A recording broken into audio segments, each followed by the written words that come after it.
What's up, YouTube? Welcome back to the channel again for another Starfield video. We gotta talk about this game some more. You can't talk about this game enough. I had a lot of really good feedback on the last video. It was a lot of fun to make. This one's gonna be a little bit more concentrated, a little bit shorter, but we gotta talk about this game. I can't stop talking about this game. I can't stop thinking about this game.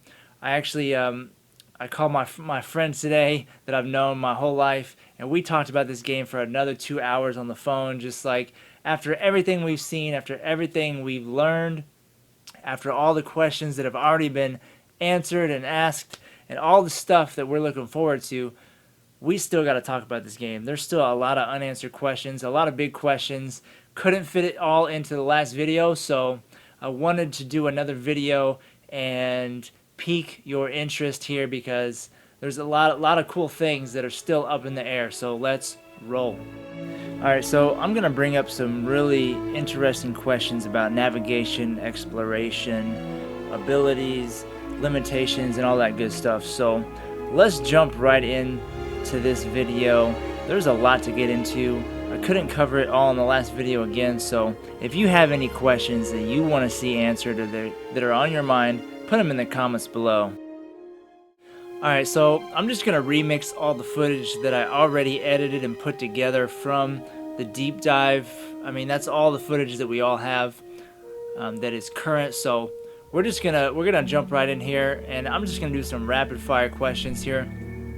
There's a lot about the navigation that we don't know. We know about surveying, we know about docking derelict ships, we know about landing on planets wherever we want, but here's the question. when we try to raid a ship, steal a ship, we take down a ship, we make it inoperable, and we want to dock that ship. You know, when we're talking about all these little dogfighting ships, they're not massive starships that have docking stations. They're not motherships that have docking bays. These are little dogfighting ships that are flying around. So how are we boarding those ships? Is it a short little transition, loading screen, cutscene, or are we jumping out the damn cockpit and actually flying into space with our jetpack? That's what I want to know. That's a huge question. That's going to be a huge question on if our spacesuit actually works in space. That would be great, right? If we could actually fly around in space in our spacesuit, if we could get out of our ship, maybe make repairs, or board these space pirate ships that we take out and we want to steal, we want to dock, we want to loot. How are we boarding those ships? Okay, and if we actually can get out of our ship and fly around in our spacesuit, which would make sense because spacesuits are for outer space, what does that look like? What does that feel like? What are the limitations to that? Can we just float around in space in our spacesuit and just chill? That would be amazing. Give me all of that, please. Okay, next big question kind of has to do with navigation as well, exploration, capabilities, limitations, all that good stuff. What does the water situation look like? Okay, so here's another big question on exploration, limitation. What is going to be in the game compared to what they've shown us? Are they hiding stuff? Are they saving stuff? Or are they avoiding stuff, right? We know that the city of Neon, right here, is a floating freighter in the middle of the ocean. It's basically just a floating city, right? So what does water exploration look like? Is it possible? Is it doable? What does that entail? Is our spacesuit gonna double as a scuba suit, right? And right there you see some sea creatures hung up there in the background. I want to shout out Dantix Official for pointing that out on Twitter, on YouTube. He makes a great point. Are there sea creatures? Can we fight them? Can we loot them? Can we cook them? You know what I'm saying? Give me all that. You're talking about 300 years in the future, so it's very possible that a spacesuit will also work underwater, in our jetpack will also work underwater as a propellant pack. That would be amazing. All their other games pretty much have had water exploration to a degree, right? Skyrim, there was underwater ruins, dwarven ruins, ships, all that good stuff. You could actually swim and find stuff under the water. Is that a possibility in Starfield? We know there's water. We've seen examples of it. There's beaches. There's floating cities. Can we dive in, though? Can we get wet? You know what I'm saying? Can we get it wet? Does our spacesuit double as a scuba suit? Because if it does, that will just be a whole new part of the game that we have not even seen or heard of yet. So give me all of that, please. Alright, next question. Let's go back into space. Let's talk about navigation again in space. Exploration. We know about surveying, we know about docking, we know about landing. But how close can we fly to these planets? You feel me? There's a lot of great images of your starship kind of right outside the planet. You're surveying the planet. But how close can you fly to these planets before you land, right? Can you fly around and like choose a landing spot? Can you chill in that low Earth orbit? You feel me? Like, I want to just like zoom around and just observe and chill and choose my landing spot. Give me all of that, please. All right, the next question, another big question I think that has been overlooked or just has been not really considered, and that is the moons. Okay, so out of all this talk about the planets, the 1,000 planets, the 100 systems, the planets with life, the 10% with life, all these planets that you can go to, I have not heard anyone talk about the moons, like considered as part of that equation. So again, shout out to my boy RG for this really good point here. Nowhere has anyone said anything about the moons being considered in that equation. As far as the 1,000 planets, I do not think that includes the moons. I think the moons are a whole separate ballgame. Most moons are not going to have life. You know, I'm assuming some of them will, but I want to say the 1,000 planet mechanic, I mean, it's not a mechanic, the 1,000 planet game system that's in place, I think is a whole separate thing where the moons are not a part of that equation. What I mean by that is, like, think about all the asteroids, all the suns, all the stars, right? Those are not planets, and I think the moons are a separate part of that 1,000 planet equation, which means that is another insane amount of exploration, whether it contains life or not, whether you know, there's anything there of value, doesn't matter. You can set up outposts there, you can go there, you can land there, you can chill, right? You can do a photo shoot, you feel me? Like, again, it just adds to this enormous sense of a full universe that is at your disposal for exploration, right? So I do believe the moons are on their own as a separate part of that equation, and I cannot wait. So all you moons out there, I'm coming for you. I'm gonna land on you, I'm gonna build on you, I'm gonna chill on you. You feel me? Let's go.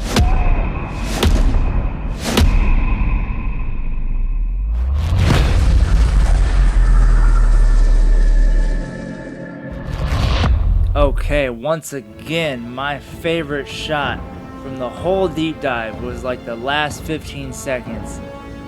This right here, this is ridiculous. I think this is finally hitting people's radars on what this is, what this means, what this could be. This is absolutely insane if you think about it. If you think about the scale and the scope of this game compared to what Bethesda has done in the past, this scene right here is absolutely insane. What that can mean for the story, for the entire game, and for your character. Let's get into it. I got a lot of things on my mind. I got to jump back into one of their most incredible games, and one of the best games of all time, Skyrim. Skyrim was magical by nature, you know, by design. It was a high fantasy universe. You know, magic was kind of the cornerstone. The whole game was kind of based around magic and dragons and all that good stuff. But with that scene in the Starfield deep dive, that just opens a whole can of possibility worms. You know what I'm saying? Like, they could go anywhere with that. They could really take that anywhere they want. And that's got me really excited. It's got me really thinking about the possibilities of not only the story, but what are these power-ups that we are going to be getting? How often? How important are these power-ups going to be? And when are we going to get that first one? You feel me? Alright, I just wanted to bring up the shouts here in Skyrim. Again, just to start the conversation. Just to get the gears spinning, you feel me? So this first shout here, Animal Allegiance, we already know there is a skill in Starfield, Skyfield, that is similar. It lets you tame hostile alien creatures, it lets you turn them into a frenzy, and then the final tier of that skill lets you command these alien creatures. So we already can see some similarities in the skills, and I'm not saying Starfield is gonna be this magical, right? But I do think the main story is gonna be interwoven with the quest to find these powers, and I want to say it's gonna fall somewhere in between Skyrim and Fallout, right? Fallout was not about magic at all. It was more about perks, abilities, advantages, you know, gunplay, gun abilities. It had a lot of very deep mechanics as far as the perks go, but it was not magical at all. So the slow time, one of my favorite shouts in all of Skyrim, just so much fun. Any game that has slow motion effects or power-ups or skills are just, they're always my favorite. And that scene that we saw, I think, was the best example of slow time that we're gonna see. It basically froze everyone. It made them float, and it slowed them down, quote unquote. Like, if you're floating in zero gravity, you're unconscious and you're floating around, you know, that's basically a slow time for all intents and purposes. So I think that was a 1-for-1 as we're gonna get as far as a slow time spell or power up. Now the question is, how deep are these power ups gonna go? You know, if they are tied to the artifacts, how many are there? How often are we gonna find them? Is it gonna be as often as Skyrim? Because as you can see, there's a lot of shouts here. So just for reference, this is probably my 6th or 7th character I've made in Skyrim. This one in particular has about 290 hours. This is every shout in the game. There's 27 shouts. I'm actually only missing 5 words in the entire game, and a couple of them are bugged. So yeah, a lot of shouts here. A lot of cool ones too. I'm really curious to see how far they're gonna go with these abilities. Again, my favorite part of the trailer. Another one of my favorite shouts here, Storm Call, was insane. You could summon a literal lightning storm anytime you were outside in the open world. Here's a summon. You could summon a dragon from the DLC. Again, they added shouts in the DLC in Skyrim, so anything is possible in Starfield. Okay, so here's a big one, Unrelenting Force. This was basically the first shout you got in Skyrim.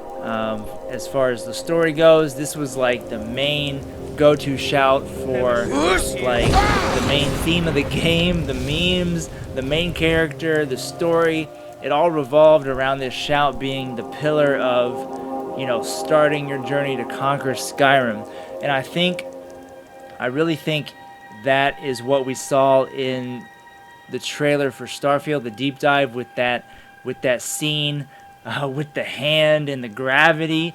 I think that was the Fus Roda of Starfield, you feel me? I think that's going to be one of the first power-ups we get. I really hope that wasn't late game. I hope that was like early on. But the possibilities are endless. Like imagine the possibilities of having you know, the power of the elements in space, right? We've already seen water canisters being shot and frozen to damage the enemies. You know, just imagine like having the ability to freeze enemies, to deal fire damage to enemies, to deal radiation damage. Like, imagine like being able to cast radiation gravity spells, you know, just melt your foes like down to their core. I can go on forever. I mean, you know, going into all the possibilities here, again, they are endless. This game is going to be ridiculous. It's going to be amazing. It's going to be incredible. I really believe it's going to exceed all expectations. I mean, there's just so much to it. It's just going to be ridiculous. It's their biggest game they've ever made.